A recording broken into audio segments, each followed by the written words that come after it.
সেনাবাহিনীকে সবসময় সুশৃঙ্খল রাখতে আমি কাজ করে যাব। মায়ানমারের সাথে আমাদের রোহিঙ্গা ইস্যু ছাড়া there is no other issue.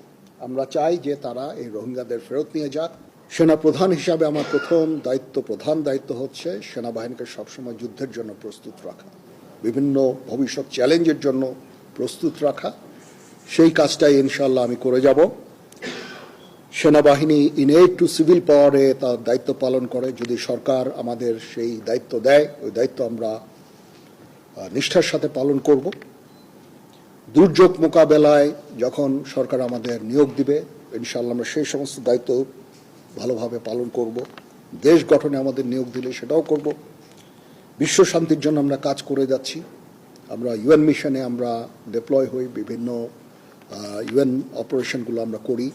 শান্তি রক্ষার জন্য, বিশ্ব শান্তির জন্য আমরা কাজ করে যাই। সেগুলো ইনশাআল্লাহ জারি থাকবে।